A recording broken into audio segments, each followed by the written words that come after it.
Hello दोस्तों। आज 13 जनवरी shift 1 shift 2 में एमपीजीके और साइंस से कौन कौन से क्वेश्चन आए हैं उसको अपन इस वीडियो में देखेंगे कि कौन से क्वेश्चन पूछे गए हैं और किस तरीके के क्वेश्चंस आए हुए हैं। अब बात करें कि पेपर का लेवल, तो पेपर का लेवल किस लेवल का आ रहा है। तो पेपर का लेवल मीडियम लेवल का आ रहा है, मीडियम और मॉडरेट लेवल का बोल सकते हैं, जिसमें अपना गुड अटेम्प्ट 70 का जा रहा है, 70 प्लस का गुड अटेम्प्ट जा रहा है। और इस वीडियो में अपन साथ में आयु से संबंधित एक ट्रिक देखेंगे कि उससे ट्रिक के द्वारा किस तरीके से अपन आयु निकाल सकते हैं। तो जो कि अपने हर एक पेपर में आयु से संबंधित 1 से 2 क्वेश्चन आ रहे हैं, तो उनको सॉल्व करने में आपको आसानी मिलेगी और आप आसानी से उस ट्रिक के द्वारा सवाल को हल कर सकते हैं। तो ट्रिक को ज़रूर देखें और वीडियो को आखिर तक ज़रूर देखें, जो क्योंकि मैंने ट्रिक लास्ट में रखी है इन क्वेश्चंस के बाद में। तो देखते हैं क्या क्वेश्चन पूछे गए आज शिफ्ट 1 और शिफ्ट 2 में। तो क्वेश्चन है, मध्य प्रदेश के पहले मुख्य न्यायाधीश। तो मध्य प्रदेश के पहले मुख्य न्यायाधीश कौन थे? ये थे मोहम्मद हिदायतुल्लाह। फिर बात करते हैं नेक्स्ट क्वेश्चन की। तो मध्य प्रदेश सबसे ऊंची चोटी, तो मध्य प्रदेश सबसे ऊंची चोटी कौन सी है? धूपगढ़। धूपगढ़, और उसकी ऊंचाई कितनी है? 1350 मीटर। धूपगढ़ ये कहाँ है? धूपगढ़ यह है पचमढ़ी में। पचमढ़ी कहाँ आता है? होशंगाबाद ज़िले में। फिर नेक्स्ट क्वेश्चन पूछा गया है, दमोह का प्राचीन नाम। तो दमोह का प्राचीन नाम क्या है? तुंडीकर या दमयंती। तो दमोह का प्राचीन नाम क्या है? दमयंती या तुंडीकर। नेक्स्ट है, 1402 ईस्वी में मालवा के शासक कौन थे? तो 1402 ईस्वी में मालवा के शासक कौन थे? ये थे दिलावर खान। नेक्स्ट है, सबसे ज़्यादा ऊंचाई पर हॉकी स्टेडियम। कौन सा स्टेडियम? हॉकी स्टेडियम सबसे ऊंचाई पे कहाँ है? यह है सिलारू हॉकी स्टेडियम। कौन सी जगह? हिमाचल प्रदेश में। नेक्स्ट है, देवी जोगेश्वरी मेला। तो देवी जोगेश्वरी का मेला कहाँ लगता है?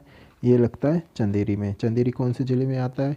अशोकनगर ज़िले में। नेक्स्ट है, मध्य प्रदेश राज्य वन विकास बोर्ड। तो इसका कब स्थापना हुई थी? इसकी स्थापना हुई थी 1975 में। नेक्स्ट क्वेश्चन है, थॉमस कप खेल से संबंधित। थॉमस कप किस खेल से संबंधित है? यह है बैडमिंटन खेल से संबंधित। और अभी बैडमिंटन में पीवी सिंधु ओलंपिक्स में मेडल जीत कर लाई थी। तो और देखते हैं नेक्स्ट क्वेश्चन क्या पूछ गए। उत्तराखंड राज्य का प्रसिद्ध कॉर्बेट नेशनल पार्क किस जिले में है? तो उत्तराखंड का कौन सा पार्क? कॉर्बेट नेशनल पार्क किस जिले में है? नैनीताल जिले में। नेक्स्ट है, मध्य प्रदेश से होकर गुजरने वाली अक्षांश रेखा कौन सी? मध्य प्रदेश से होकर गुजरती है कौन सी रेखा गुजरती है? ये गुजरती है कर्क रेखा। और कर्क रेखा मध्य प्रदेश कितने जिलों से गुजरती है? 14 जिलों से। मध्य प्रदेश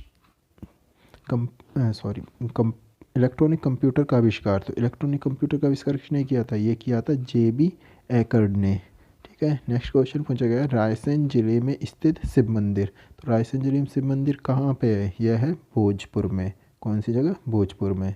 भोजपुर किसके द्वारा बसा गया था? राजा भोज के द्वारा। नेक्स्ट क्वेश्चन पूछा गया है, इंदिरा गांधी राष्ट्रीय जनजाति विश्वविद्यालय कहाँ है? तो राष्ट्रीय जनजाति विश्वविद्यालय कहाँ है इंदिरा गांधी? यह है अमरकंटक में। अमरकंटक में। अमरकंटक से कौन सी नदी निकलती है? नर्मदा नदी निकलती है। कौन सी नदी निकलती है? नर्मदा नदी का उद्गम स्थान है। नेक्स्ट है, बुलंद दरवाज़ा स्थित है। तो बुलंद दरवाज़ा कहाँ स्थित है? यह है फतेहपुर सीकरी में। नेक्स्ट है, उदयगिरी की गुफाएं। उदयगिरी की गुफाएं कहाँ हैं? यह है विदिशा में। नेक्स्ट क्वेश्चन पूछा गया, गुप्त समाज की स्थापना। गुप्त समाज की स्थापना किसने की थी? चंद्रगुप्त ने गुप्त समाज की स्थापना की। नेक्स्ट क्वेश्चन है, पूछा गया है, मध्य प्रदेश विधानसभा की इमारत बनी। तो ये कब बनाई गई थी मध्य प्रदेश विधानसभा की इमारत? 1967 में। नेक्स्ट क्वेश्चन पूछा गया था, किस नदी महेश्वर किस नदी के किनारे? महेश्वर है नर्मदा नदी के किनारे। नेक्स्ट, मध्य प्रदेश की सबसे ऊंची चोटी दुग्गर। तो सबसे ऊंची चोटी दुग्गर कौन सी जगह है? होशंगाबाद।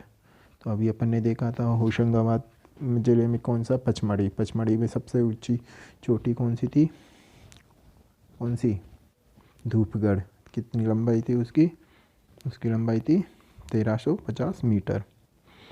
मध्य सिख धर्म का संस्थापक किस गुरु को माना जाता है? तो इन्हें माना जाता है किसको? गुरु नानक देव जी को। नेक्स्ट है मध्य प्रदेश में नर्मदा नदी की लंबाई। तो मध्य प्रदेश में पूछा है, मध्य प्रदेश में नर्मदा नदी की लंबाई कितनी है? 1077। ये क्या मध्य प्रदेश में है। और कुल लंबाई की बात करें तो कुल लंबाई कितनी है? 1312 किलोमीटर, जो कि कुछ लंबाई कौन से राज्य में चली जाती है? ये चली जाती है गुजरात राज्य में। ठीक है। नेक्स्ट क्वेश्चन है कोरोना वायरस से मानव शरीर का अंग प्रभावित होता है। तो कौन सा अंग प्रभावित होता है कोरोना वायरस से? ये होता है फेफड़ों से, क्योंकि फेफड़ों में होता है, इससे अपने को ऑक्सीजन की कमी होने लग जाती है। नेक्स्ट क्वेश्चन पूछा गया सतकंडा महल मध्य प्रदेश के किस जिले में है? तो सतकंडा महल किस जिले में है?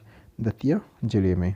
नेक्स्ट है वास्तविक प्रतिबिंब की प्रकृति कैसी बनती है? तो उसकी कैसी बनती है? उल्टी। नेक्स्ट पूछा गया है कंप्यूटर में प्रयुक्त आईसी चिप बनी होती है। तो किसकी बनी होती है? ये बनी होती है सिलिकॉन से।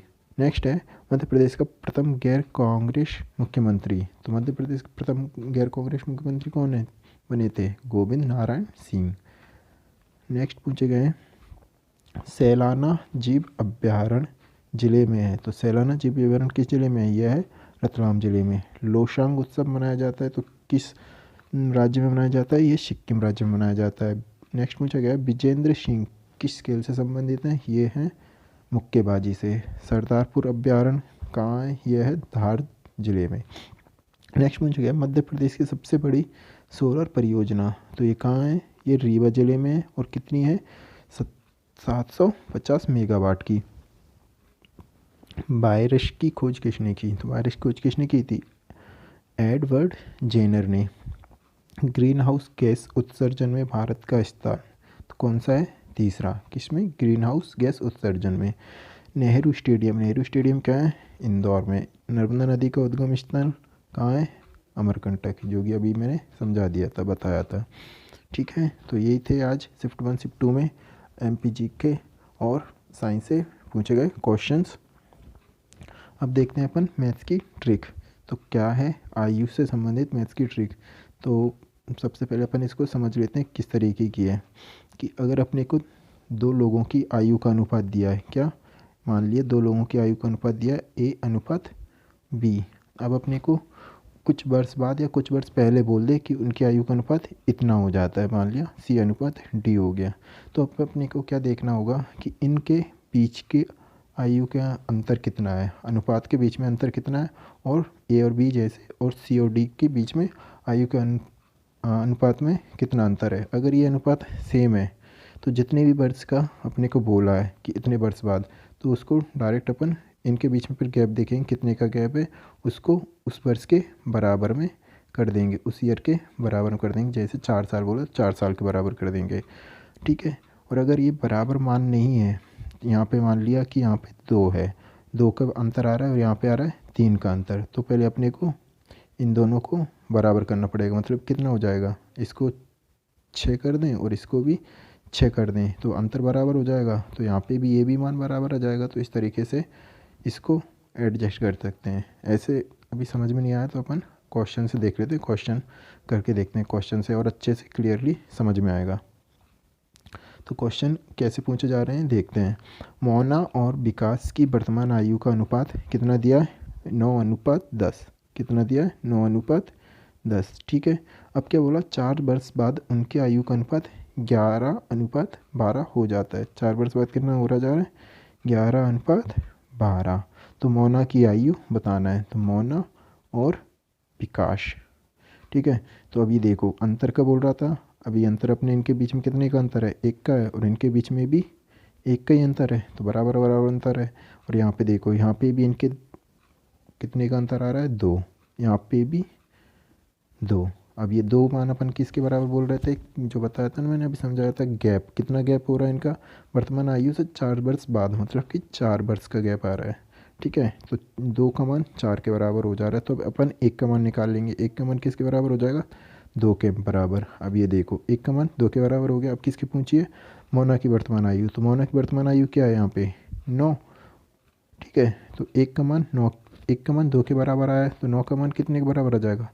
2 × 9। मतलब 18। तो मोना की आयु कितनी होगी? 18 वर्ष।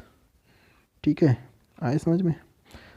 और नेक्स्ट क्वेश्चन देखते हैं और अच्छे समझने के लिए, और एक बार और ट्राई करते हैं। नेक्स्ट क्वेश्चन है, 8 वर्ष पूर्व विशाल की आयु उसके पुत्र शेखर की आयु से 4 गुनी है। तो क्या है? विशाल की आयु का अनुपात शेखर के आयु से कितना? 4:1 है। ठीक है, कितने वर्ष पूर्व? 8 वर्ष पूर्व। अब क्या बोला? 8 वर्ष बाद। ये 8 वर्ष पूर्व माइनस मान लिया, कर दिया, 8 वर्ष बाद मतलब प्लस मान लिया। ठीक है, तो 8 वर्ष बाद क्या बोला है कि उनकी आयु 2 गुनी हो जाती है। तो क्या हो जाती है? 2 गुनी। अब ये देखो, यहाँ पे तो 1 का अंतर है, यहाँ पे कितने का अंतर है? 3 का। तो पहले अपन इसको, यहाँ पे 3 का अंतर है तो इसको भी 3 का अंतर करना पड़ेगा। 3 का अंतर के लिए क्या करें? 3 का गुणा कर दें। 3 दूनी 6, 3 एकम 3, तो हो गया 3 का अंतर। 3 का अंतर यहाँ पे है, 3 का अंतर यहाँ पे। अब यहाँ पे देख लेते हैं कितने का अंतर आ रहा है। ये आ जा रहा है अपना 2 का, 1 से 3, 2 का आ गया। अब कितने आयु का अंतर आ रहा है? 8 साल पहले, 8 साल बाद, मतलब 8 और 8 16। ठीक है, तो अब एक मान कितने के बराबर हो जाएगा? 8 के मान, 8 के बराबर। अब क्या पूछा उसने? प्रत्येक की वर्तमान आयु। तो प्रत्येक की वर्तमान आयु बतानी है। तो वर्तमान आयु अपने को 8 साल पहले का दिया यहाँ पे और 8 साल बाद का। तो अपन पहले एक किसी का निकाल लेते हैं। तो 8 साल पहले की आयु निकाल लेते हैं। 1 का मान 8 के बराबर, तो ये किसकी आ जाएगी? शेखर की आयु आ गई है 8 वर्ष पूर्व। अब विशाल की निकाल लें। तो विशाल का क्या मान? 4 है, तो 4 कितना हो जाएगा? 32। तो ये विशाल की आ गई कितनी? 4 वर्ष 8 वर्ष पूर्व। अब उनकी वर्तमान आयु क्या हो जाएगी? वर्तमान आयु मतलब 8 साल और जोड़ दें इसमें, तो 8 और 8 16 वर्ष हो जाएगी शेखर की, और विशाल की कितनी हो जाएगी? 32 में 8 जोड़ देंगे तो 40 वर्ष। ठीक, आए समझ में? और सवाल करते हैं और एक बार और ट्राई करते हैं। नेक्स्ट क्वेश्चन लिया है, ए और बी की आयु का अंतर 16 वर्ष है। कितना अंतर दिया है? ए और बी की आयु में अंतर दिया है 16 वर्ष। अब क्या बोला? 6 वर्ष पहले, 6 वर्ष पहले ए की आयु का अनुपात बी की आयु से 3 गुना। ए की आयु बी की आयु की 3 गुनी है। तो कितनी है?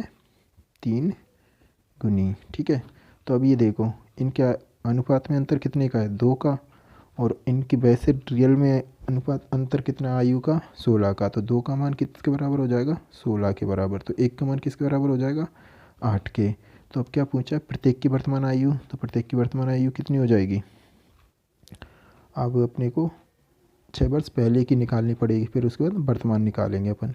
तो क्या ए की कितनी थी? 3। तो 3 का मान 8 के से करेंगे तो कितना? 3 का मान आ जाएगा 24, और 1 का मान किसके बराबर है? 8 के बराबर। अब ये कितनी है? कितने वर्ष पहले है? 6 वर्ष पहले। तो अपन 6 वर्ष बाद यानी कि वर्तमान में बात करें तो वर्तमान कितनी हो जाएगी? ए की हो जाएगी 30 वर्ष और बी की हो जाएगी 14 वर्ष। ठीक, आज समझ में? सेम उसी पैटर्न से सॉल्व हो रहे हैं। उनके आयु का अंतर कितना आ रहा है अनुपात में, और उसको अपन सॉल्व कर रहे हैं। और यही क्वेश्चन कांस्टेबल में पूछे जा रहे हैं। हर एक शिफ्ट में ये क्वेश्चन इस तरीके का देखने को मिलेगा, तो जो कि काफ़ी हेल्पफुल है। एक और क्वेश्चन करके देखते हैं।